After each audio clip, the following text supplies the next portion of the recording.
តនដឹងចិនខ្លាំងស្នេហាមួយនឹងហាក់ស្រងបំប្រងគេតាមខែតាមលួងរាល់ថ្ងៃមិនឲ្យខ្ញុំខកចិត្តឡើយក្រោយដាក់ចិត្តស្រឡាញ់ឲ្យបេះដូងគេហើយគេប្រងើយមិនសូវខ្វល់ត្រូវស្រឡាញ់ប៉ុណ្ណាស្មងត្រង់ប៉ុណ្ណាខ្ញុំក៏មិនយល់ដឹងត្រឹមថាជីវិតក៏ហ៊ានប្រគល់ឲ្យទៅរូបគេដងហើមក៏ខំគេធុញយើងទ្រំពេចុងក្រោយសល់ឈ្មោះស្នេហ៍គេម្នាក់ឯងខ្ញុំឲ្យតម្លៃគេទេឡើងអស់តម្លៃខ្លួនឯងពេលខឹងគេហ៊ានហាស្រែបនទៀបតម្លៃមុខគេ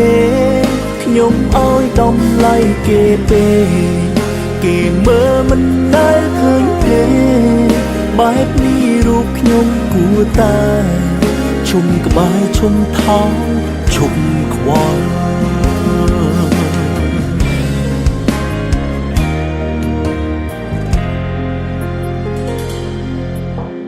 ឲ្យតម្លៃអ្នកណាអ្នកនោះតែងតែធ្វើឲ្យឈឺចាប់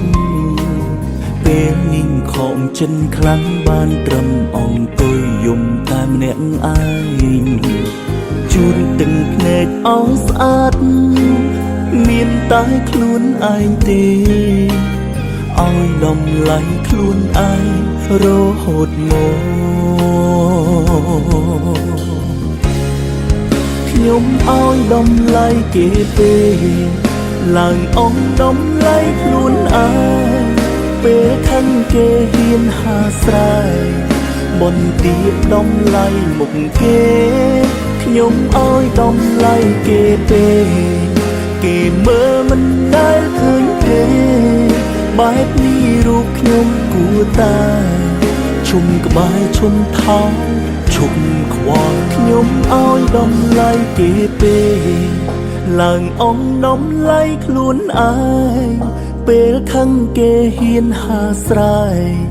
បនទៀបតម្លៃមុខគេខ្ញុំឲ្យតម្លៃគេទេគេមើលមិនដែលឃើញទេបែបនេះរូបខ្ញុំគួរតែ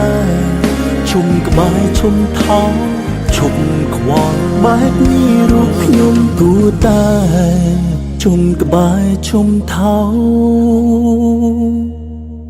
ឈប់ខ្វល់